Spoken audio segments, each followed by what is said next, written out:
This first story comes from Officer Mike Chun, a sheriff's deputy with 12 years of experience working night patrol in a rural county in Georgia.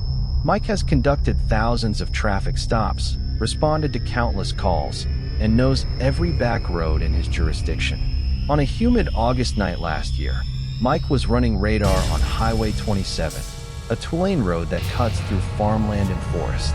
It was around 2:30 a.m., and traffic was almost non-existent, maybe 1 or 2 vehicles per hour. Mike clocked a vehicle doing 68 in a 55 zone, a silver Honda Accord with Georgia plates. Standard traffic stop. Mike activated his lights and initiated the stop. The Accord pulled over immediately and stopped on the shoulder. Mike ran the plates through his system as he always did. The vehicle came back registered to a Jennifer Morrison, address in the next county over, no warrants, clean record. Mike approached the vehicle and made contact with the driver, a woman in her mid-30s, matching the registration. She was polite, apologetic, said she hadn't realized she was speeding. License and registration, please, Mike requested. The woman handed over her license. Jennifer Morrison, matching the name on the registration. Everything checked out.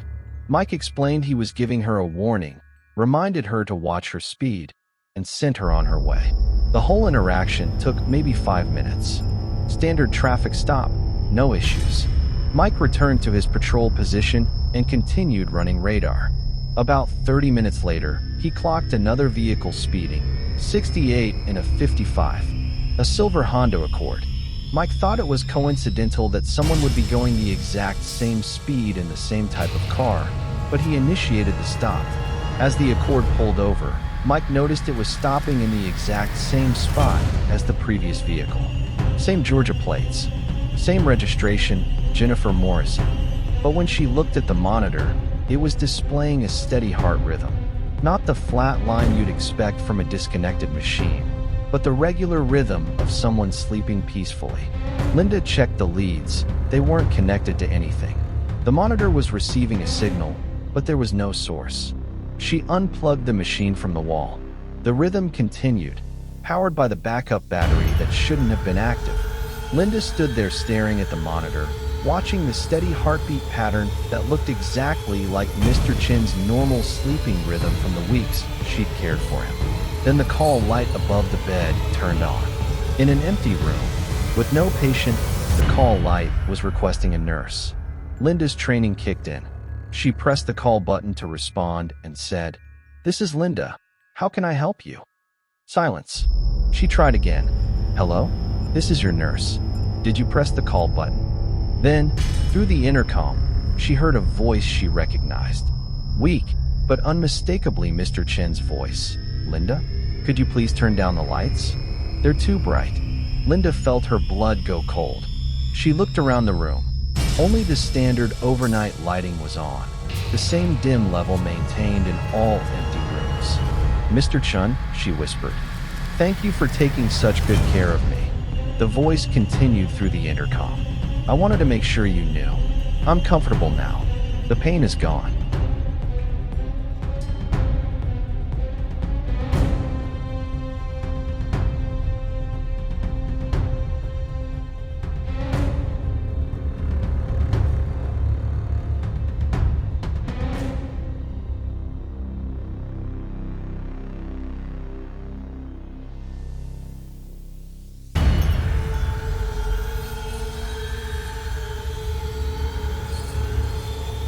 Linda ran from the room and immediately called security. When the security officer arrived, the heart monitor was off, unplugged, with a dead battery. The call light was inactive. The intercom showed no record of recent communication. But Linda wasn't finished with room 237. 2 days later, the room was assigned to a new patient, a middle-aged woman recovering from a stroke. Linda wasn't assigned to that room. But around 2 a.m., she saw the call light for 237 activate. The nurse assigned to that room was busy with another patient, so Linda responded. When she entered the room, the stroke patient was sleeping peacefully, but the woman's daughter, who had been dozing in the bedside chair, was wide awake and looked terrified. "Did you hear that?" the daughter whispered to Linda. "Hear what?" "Someone was talking to my mother." A man's voice. He was telling her that the nurses here are wonderful, that they'll take good care of her. But there's no one else in the room.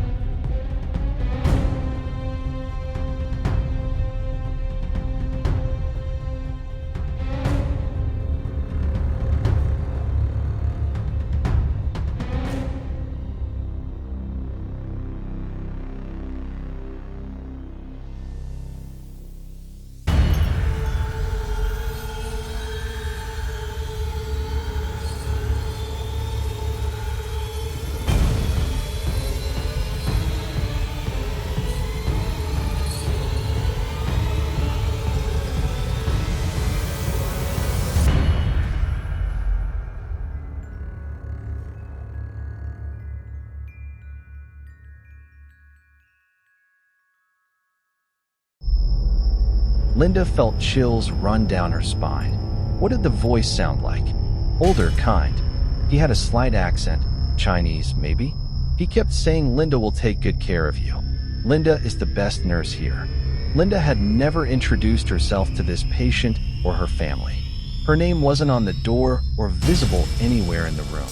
Over the following months, Linda heard similar reports from families of patients assigned to room 237. A kind, elderly man's voice offering comfort and reassuring them about the quality of care they would receive. Always mentioning Linda specifically, always describing her as the best nurse in the unit. Linda requested to never be assigned to room 237 again, but she still passes by it during her rounds. Sometimes, late at night, she sees the heart monitor displaying that familiar rhythm, even when it's unplugged.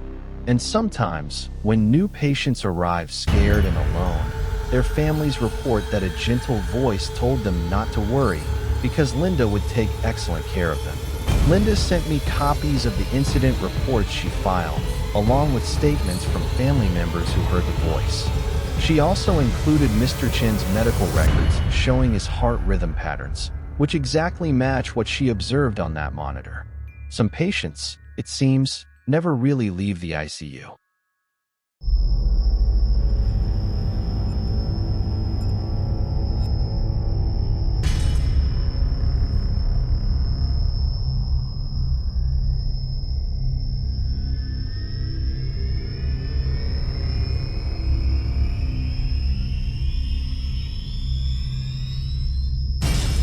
This next story comes from Marcus, who worked as a night orderly at a regional medical center in Pennsylvania. Marcus's job involved transporting patients, moving equipment, and handling various tasks that kept the hospital running during overnight hours. The medical center was a 7-story building, with patient floors on levels 2 through 6. The basement housed the morgue, storage, and mechanical systems. The 7th floor was administrative offices, mostly empty at night. Marcus had been working nights for about 8 months when he started noticing something odd about elevator number 3. The hospital had 4 elevators, but elevator 3 had developed a peculiar habit. During night shifts, it would frequently stop at the 7th floor on its own, despite no one calling for it. The doors would open, remain open for exactly 30 seconds, then close and return to whatever floor it had been summoned to. Marcus initially assumed it was a mechanical issue and reported it to maintenance several times. The technicians could never find anything wrong with it. The elevator functioned perfectly during the day. The problem only occurred during night shifts, typically between midnight and 4 a.m. After a few weeks of this, Marcus started paying closer attention to elevator 3's behavior. He noticed that it didn't stop at the 7th floor randomly. It only happened when the elevator was transporting patients who had died during the night shift. When Marcus was moving a deceased patient from a room to the morgue, elevator 3 would make its unauthorized stop at the 7th floor. When he was transporting living patients or equipment, the elevator functioned normally.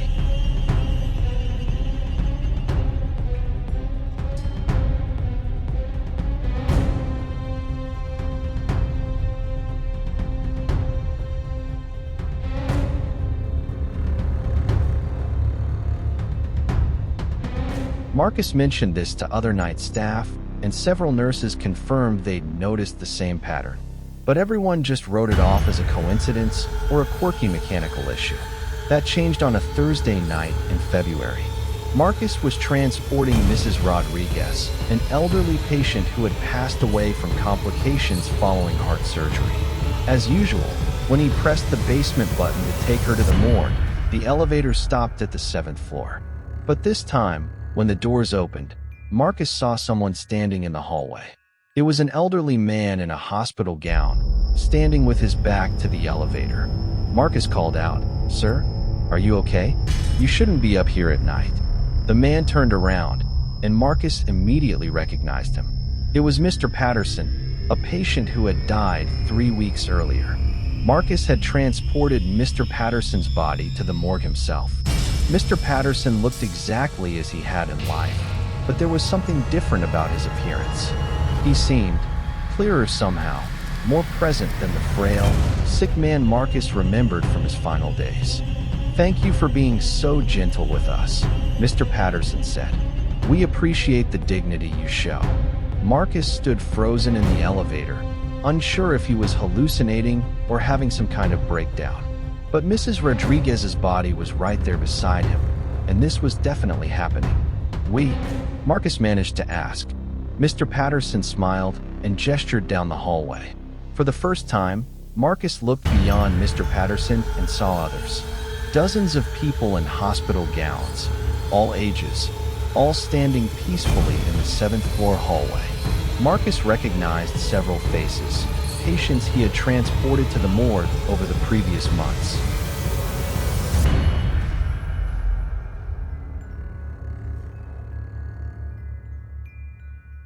"We wait here," Mr. Patterson explained.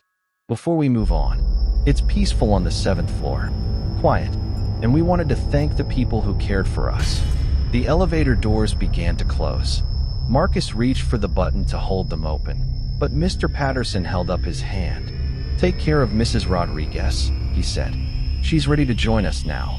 And Marcus, thank you for treating us like people, not just bodies. That means more than you know." The doors closed, and the elevator continued to the basement. Marcus completed his task in the morgue, but he couldn't stop thinking about what he'd seen. When he returned upstairs, he immediately took elevator 3 to the 7th floor to investigate. The hallway was empty and dark, but it didn't feel empty, if that makes sense. It felt inhabited. Marcus started asking other night staff about the 7th floor. What he learned made his experience even more unsettling. The 7th floor had originally been patient rooms when the hospital first opened in 1965, but in 1978, following a series of unexplained deaths and patients' complaints about disturbing presences, the entire floor was converted to administrative use. The deaths had all occurred in room 717, always during night shifts, always involving patients who were expected to recover. No medical explanation was ever found for these deaths, but they stopped completely once patient care was moved away from the 7th floor. Room 717 was now used for storage, but Marcus learned from security that the motion sensors in that room activated frequently during night shifts, despite no one having access to it.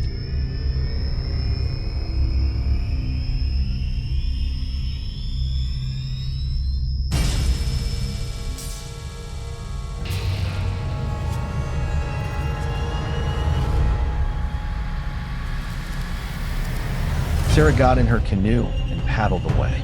She spent the rest of the night paddling around the lake, staying in the middle where nothing could reach her from shore, waiting for dawn.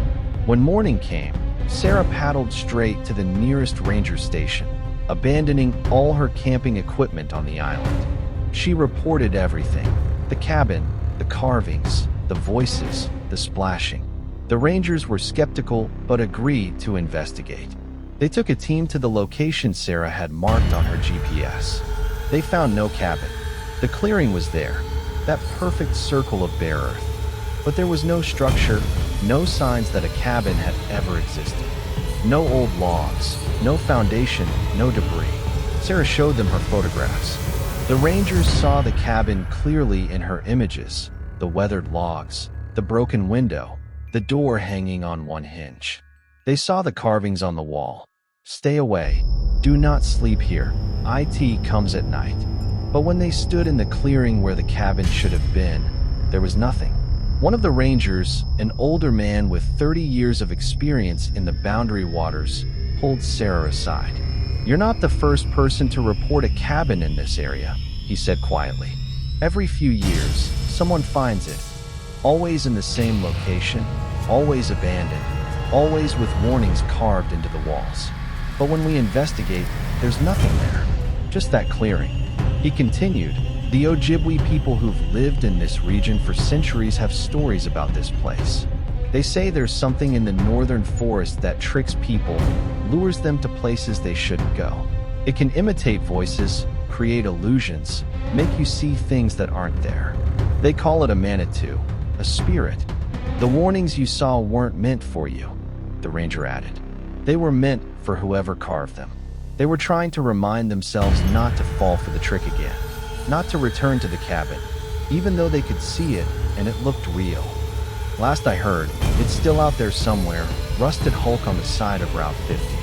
Nobody ever claimed it." Maria gave the clerk the photograph. "Could you make sure this gets to anyone who knew the Sullivans? Maybe they have family still around." The clerk looked at the photo and nodded. "I'll see what I can do." Maria provided me with her logbook showing the date and time, GPS records of her route, the photograph, which she took pictures of before giving it to the clerk, and documentation of her CB radio conversation with the driver who reported the disabled vehicle. She also sent me the news article from 1996 about Robert Sullivan's death and his daughter Sarah, who died of leukemia 4 days after her father's body was found. Sometimes, it seems, love is strong enough to transcend death. Robert Sullivan spent 27 years walking the loneliest road in America, trying to reach his daughter. He never made it in life, and according to Maria, he's still trying even in death. But Maria hopes that by delivering that photograph, she helped Robert's spirit find some peace. Maybe knowing that someone remembered him and his daughter was enough to let him finally rest. The lonely roads of America carry more than just freight. Sometimes they carry the hopes and regrets of those who died, trying to reach someone they loved. This third story is the hardest one for me to share, and I'll warn you now that it involves children. If you're sensitive to content involving pediatric patients, you may want to skip ahead to the final story. This comes from Jennifer, a pediatric nurse who worked at a children's hospital in Denver. Jennifer had been working in pediatric care for 12 years, specializing in critical care for seriously ill children. It's one of the most emotionally demanding jobs in healthcare, and Jennifer was exceptionally good at it. The children's hospital where Jennifer worked had a special ward for terminally ill patients, children who were receiving palliative care rather than curative treatment. This ward was designed to be as comfortable and home-like as possible, with family sleeping areas, play spaces, and a staff trained specifically in end-of-life care for children. Jennifer often worked the night shift in this ward, from 11 p.m. to 7 a.m. Night shifts in pediatric palliative care are unique. They're quieter, more peaceful, but also heavy with the weight of families spending what might be their final nights with their children. In the spring of last year, Jennifer was caring for a 7-year-old boy named Tommy who was in the final stages of leukemia. Tommy had been in the hospital for several weeks, and Jennifer had become very attached to him. He was brave, funny, and despite his illness, he always tried to cheer up the other children in the ward. Tommy's room was at the end of the hall, room 314. Across the hall in room 313 was Emma, a 5-year-old girl with a rare genetic condition. The two children had become friends, and their families had grown close during their parallel journeys. On a Tuesday night in April, Tommy passed away peacefully in his sleep around 2:30 a.m. His family was with him, and Jennifer was there to help them through those final moments. It was heartbreaking, but as peaceful as such a situation could be. Tom stayed perfectly still, barely breathing himself, watching the empty trail below. Then he heard a voice, barely a whisper, but clear in the quiet morning air. "I can smell you. Tom felt ice run through his veins. He gripped his bow, though he had no idea what he would do with it. The breathing continued, moving now, circling the base of his tree. Tom rotated slowly in his stand, trying to keep track of where the sound was coming from. But he couldn't see anything. No person, no animal, nothing that would explain the breathing and the footsteps. "I know you're up there," the whisper came again. "I can smell your fear." Tom made a decision. He wasn't staying in that tree. Whatever was down there, he wasn't going to wait around to see it. He climbed down as fast as he safely could, making noise, not caring about scaring away deer or alerting other hunters. He just wanted to get to the ground and get back to his truck. As Tom's boots hit the forest floor, the breathing stopped. Silence. Complete silence. Even the morning birds had gone quiet. Tom ran. For the first time in 40 years of hunting, he ran through the woods like a scared child. He didn't care about his tree stand, didn't care about his expensive bow that he'd left behind. He just ran. He made it back to his truck in record time, got in, locked the doors, and sat there shaking until his hands were steady enough to drive. Tom didn't return to his tree stand that day, or the next day.